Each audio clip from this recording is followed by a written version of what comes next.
Sharing is caring. दोनों भाई नाश्ते की टेबल पर बैठे थे। प्रियंका, मेरा नाश्ता कहाँ है? भाभी, मुझे भी ऑफिस के लिए लेट हो रहा है। इस पर प्रियंका किचन में से दोनों के नाश्ते की प्लेट्स लेकर बाहर आती है। लो भाई, आप दोनों का नाश्ता। किसी को भी 1 मिनट का सब्र नहीं है। ये प्रियंका का ससुराल है, जहाँ कोई औरत ना होने की वजह से शादी वाले दिन से ही घर के साथ दोनों भाइयों की जिम्मेदारियां प्रियंका संभाल लेती है। दोनों भाई शांति से नाश्ता कर रहे होते हैं कि अंकुश अपने भाई की प्लेट से पराठे का एक टुकड़ा उठा लेता है। आपको पता है ना, मैं खाना शेयर नहीं करता, फिर भी मेरी प्लेट में से खाना जरूरी है क्या? अरे हद हो गई है, मुझे नहीं खाना अब।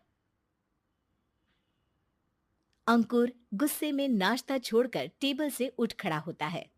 अरे, ये कैसा बिहेवियर है अंकुर? एक टुकड़ा ही तो है। एक हो या आधा, मुझे भूख लगी है तो ये सिर्फ मेरा ही है। उसे भी किसी के साथ शेयर करने बैठा तो भूखा नहीं रह जाऊंगा। अरे बाबा ठीक है, अब इस पर भी लड़ाई। दूसरा बना देती हूँ, पर प्लीज ऐसे खाना बीच में छोड़कर मत जाओ। इससे अन्न का अपमान होता है। ओ प्लीज भाभी, ऐसी कोई चीज होती ही नहीं है। आपके पास पैसे हैं, खरीदो और खाओ। अगर नहीं खाया जाए तो फेंक दो। अरे दुनिया में सब यही करते हैं।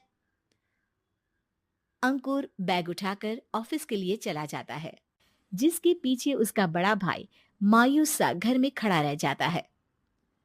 जिसने बचपन से सोने की चम्मच में खाया हो, उसे दुनिया के बारे में क्या पता होगा। वैसे गलती तो हमारी ही है। अगर कभी बचपन में ही सही गलत का फर्क सिखाया होता तो आज ये हाल नहीं होते।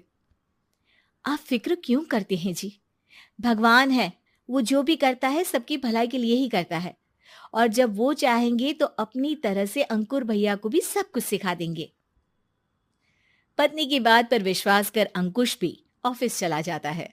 सुबह से दोपहर होती है और अंकुर लंच करने ऑफिस के पास वाले रेस्टोरेंट में पहुंचता है, जहां वो एक साथ बहुत सारा खाना ऑर्डर कर देता है। सर, क्या कोई आपको ज्वाइन करने वाला है? नहीं तो क्यों? अब कुछ नहीं सर, ऐसे ही। वेटर चला जाता है और कुछ देर में अंकुर का ऑर्डर लेकर वापस आता है, जिस पर अंकुर सब डिशेस में से थोड़ा थोड़ा खाकर बाकी ऐसे ही छोड़कर बिल देकर चला जाता है। वाह भगवान, तेरी माया।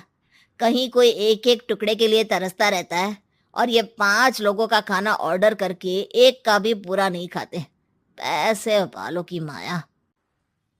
वेटर टेबल साफ कर बचा हुआ सारा खाना लेकर रेस्टोरेंट के पीछे घूम रहे बच्चों के पास पहुंच जाता है, जिसे देख बच्चों के चेहरे खिल उठते हैं। वाह, आज इतना सारा खाना आया। थैंक यू भैया। भगवान आपको खाने की फैक्ट्री बना दे। अगर ये फैक्ट्री मेरी होती तो तुम लोगों को कभी किसी का झूठा बचा हुआ खाना नहीं खाना पड़ता। चलो तुम लोग खाओ, पर ध्यान रखो किसी को पता ना चले, नहीं तो मेरी नौकरी चली जाएगी।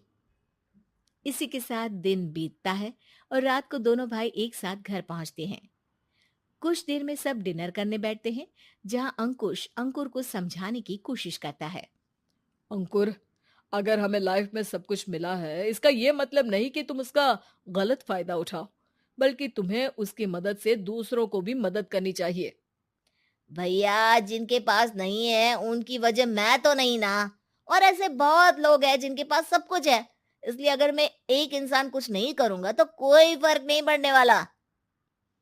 तुम्हारे भैया बस एक चीज समझाना चाहते हैं कि जिस चीज की हमारे पास कमी नहीं है, उसे बर्बाद करने से अच्छा है कि लोगों के साथ शेयर करें। इससे हम सिर्फ सामान नहीं, खुशियां भी बांटते हैं, और इसमें तुम्हारा ज्यादा कुछ तो जाएगा नहीं। भैया भाभी की बात सुन अंकुर कुछ बोले बिना उठकर चला जाता है। इसी तरह दिन बीतते रहते हैं, जिसमें अंकुश और प्रियंका कोशिश तो बहुत करते हैं, पर अंकुर पर किसी भी चीज का कोई असर नहीं पड़ता। एक दोपहर अंकुर सैंडविच खाते हुए सड़क के किनारे चल रहा होता है। तभी उसकी नजर आइसक्रीम वाले पर पड़ती है और वो सैंडविच सड़क किनारे फेंक आइसक्रीम खरीदने पहुंच जाता है। अब इसे कहते हैं जिंदगी का सुख। जैसे ही अंकुर आइसक्रीम लेकर पीछे मुड़ता है तो एक आदमी को सड़क से वही सैंडविच उठाते हुए देखता है।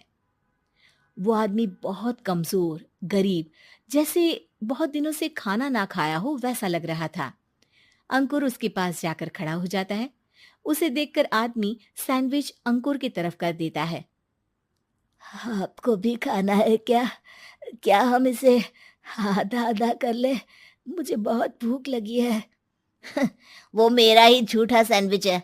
तुम दूसरा खरीद कर क्यों नहीं खा लेते? इसे क्यों खा रहे हो?